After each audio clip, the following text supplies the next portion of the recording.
Hello everyone, this is Ekta Radaria from the Department of Pharmacology, LC Institute of Pharmacy, Ahmedabad. I welcome you all on Pharma Ignite for this e-lecture series which is conducted by LC Institute of Pharmacy, Ahmedabad. So today in this session, I would be discussing about basic concepts of chronotherapeutics. So before going into detail, there are some basic terminologies which needs to be understood properly for detailing of chronopharmacology. So let's begin with chronotherapeutics. It is a basic science which refers with the maximization or to optimize the efficacy and to minimize the side effect of drugs by adjustment of timings for drug administration in compliance with biological rhythm. So we are going to discuss about different types of rhythm with example, for example circadian rhythm and many more. So before going into detail, first of all we need to understand what is rhythm actually. Say for example, if anyone examines living matter which is a function of time under any appropriate experimental condition on the cellular level, be it tissue culture or multicellular organism, including men at different levels of physiological organization, one will invariably find non-random variation of the variables examined during this experiment.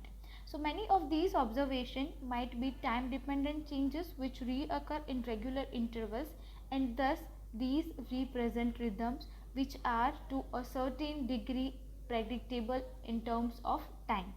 So a rhythm is what it represents, a regularly reoccurring oscillation which is the repeating unit of which it is referred to as a cycle. So it is the time required to complete one cycle, means the time interval after which a distinct phase of oscillation reoccurs, and it is referred to as the period which is reciprocal of the rhythm's frequency. So let us now look at the chronobiology. Chronobiology, it is the field of biology which examines the different cyclical phenomena in any living organism and the susceptibility to adapt to these various changes in biological rhythm is known as chronobiology.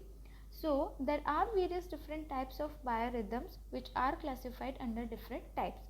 So first is circadian rhythm. These rhythms are responsible for various changes, for example physical, mental or any behavioral changes that follows a daily cycle. So these cycles are usually of around 24 hours. For example, our sleep wake cycle, it repeats roughly every 24 hours. Next is ultradian rhythm. These cycles are really shorter than a day. For example, it includes eye blinking, heartbeats, breathing, pulse, appetite or digestion.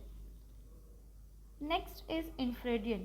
These cycles usually last more than 24 hours. For example, uh, hibernation, it includes breeding. The most common example is menstruation cycle. Next is circaseptan. The term itself says the cycle length is around 7 days. Next is circulunar. This cycle, it corresponds with the lunar cycle, approximately 28 to 29.5 days. Next is circannual, and this cycle is around of 1 year. The period of these cycles are usually larger and it includes various different reproductive activities.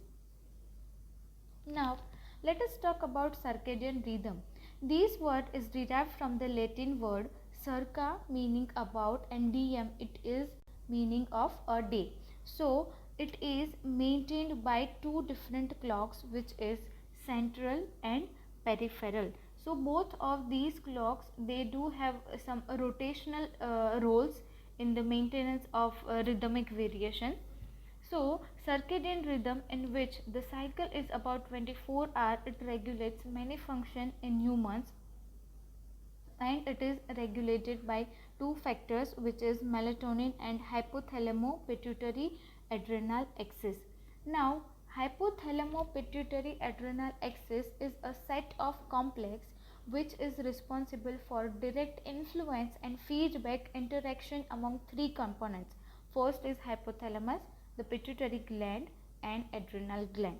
So melatonin, it also plays an important role in maintenance of circadian rhythm. Now let us discuss about the role of circadian clocks and circadian regulations. Circadian clocks, they are present in almost all the cells of our body, and the main aim of these circadian clock is to optimize metabolism and energy utilization for sustaining life processes in any living organism. They regulate different processes including hemostatic for temperature regulations such as sleep wake cycle, appetite, levels of hormone in our body, and other bodily functions within the 24-hour cycle. There are two types of circadian clocks, which is central clock and peripheral clock. They are organized in hierarchical manner, within the central clock controlling the peripheral clocks. Both these clocks contain molecular oscillators which are regulated by certain environmental cues which are known as zigzaggers. For example, these zigzaggers, it can be light, food, activity, or any other thing. The central and peripheral clocks, they are in a way synchronized by different environmental cues or zigzaggers.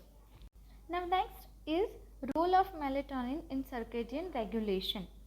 These melatonin, it has two types of receptors, MT1 and MT2, and which usually binds to the SCN region, meaning suprachiasmatic nucleus. It is the tiny region of the brain in hypothalamus, and it is responsible for controlling circadian rhythms in every mammals. So these circadian clock, they have some genes which behave in a manner similar to that of flies. Now melatonin, it is released from the pineal gland during the dark phase of light and vice versa, and it acts on the receptors in the SCN region to align it in with the phase of external light or dark or vice versa cycle. Now for example, exogenously administered melatonin in morning, it shifts the endogenous clock out of the phase, whereas evening administered, it synchronizes in the way to endogenous clock in accordance with the light or dark cycle.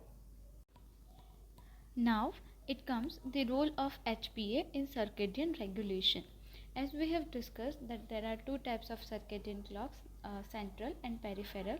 Central, it is located in SCN region of hypothalamus, whereas peripheral clocks, they are present in all other cells. Now there are direct signals from SCN to peripheral clocks which are responsible for hormonal signal, and the second is neuronal signals including activation of certain autonomic nervous system and HPA axis. Next is indirect signals from SCN to peripheral clocks. It is responsible for two phenomena, changing in body temperature and feeding behavior. So for this, sunlight, it could be the major regulator of central clock.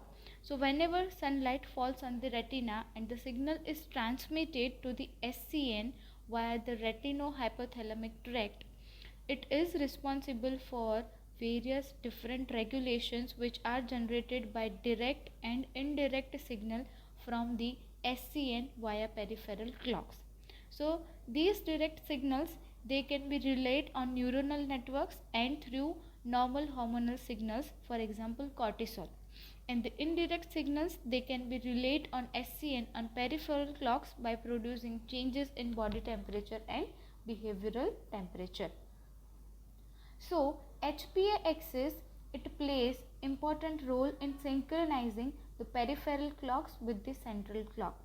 As this SCN communicates to the anterior pituitary gland, it results in the release of rhythmic ACTH hormone, which is adrenocorticotropic hormone, and thus it leads to the release of cortisol from the adrenal gland. Now the peripheral clocks, they have got different glucocorticoid receptors, and its activation, it can alter the transcription of circadian gene which are present in them and leads to the synchronizing of central clock with peripheral clock. Somehow the central clock too lacks GCRS, meaning glucocorticoid receptors, and thus it is devoid of alteration due to cortisol different levels.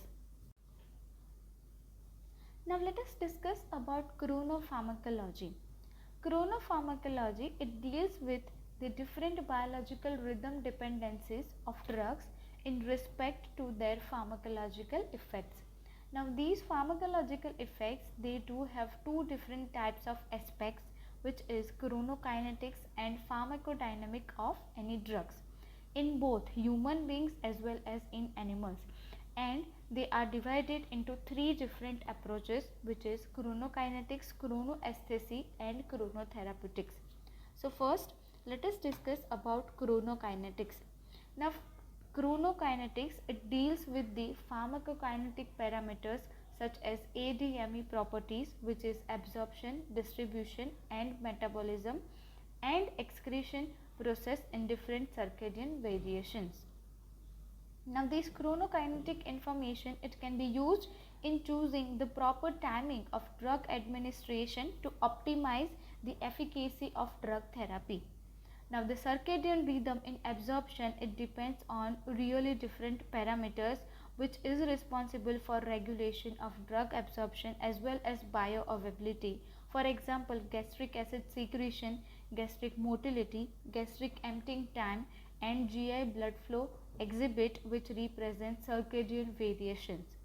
Now most of the lipophilic drugs are better absorbed in morning time as compared to evening due to better blood supply to the GI tract and faster gastric emptying time in morning. Now next is circadian rhythms and distribution.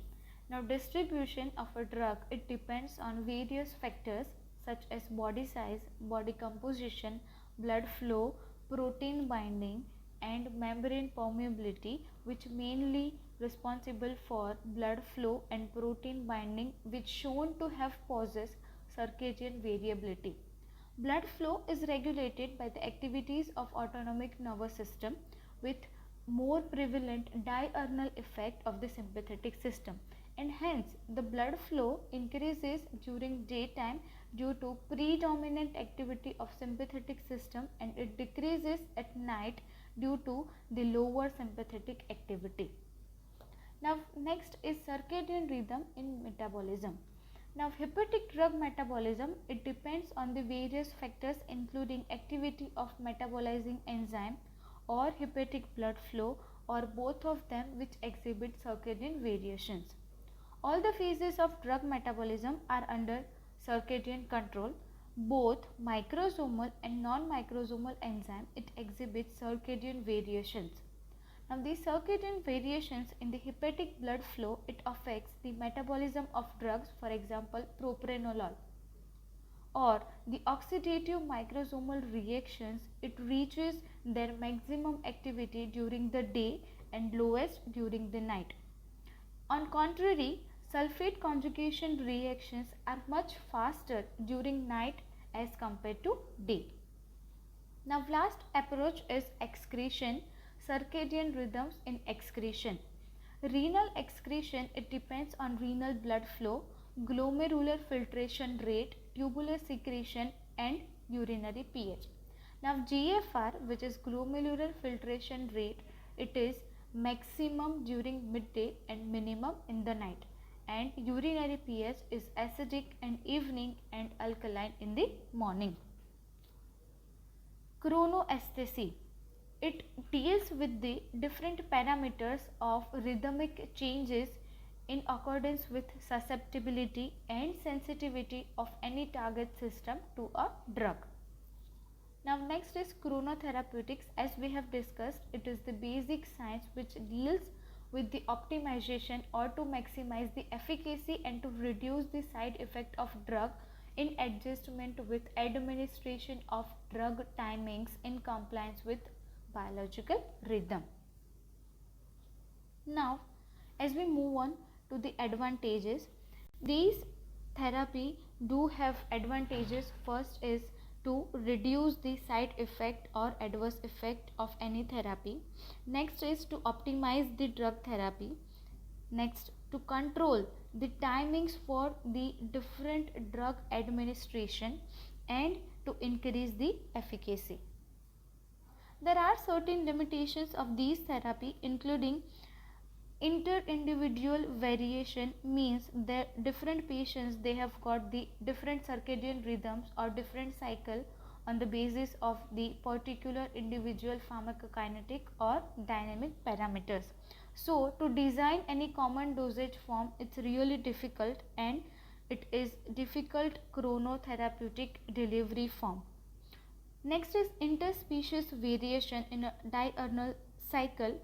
It is to it is very really difficult to extrapolate the result of animal studies of these kind of studies, including chronotherapy, chronopharmacology, chronoaesthetic, chronokinetics, or any other studies into the human beings. It is really difficult to predict from the animal studies.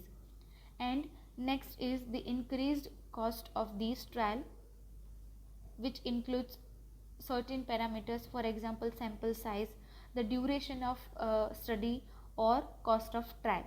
And last is, it doesn't have any proper available biomarker or any gene marker to guide the way for chronotherapy.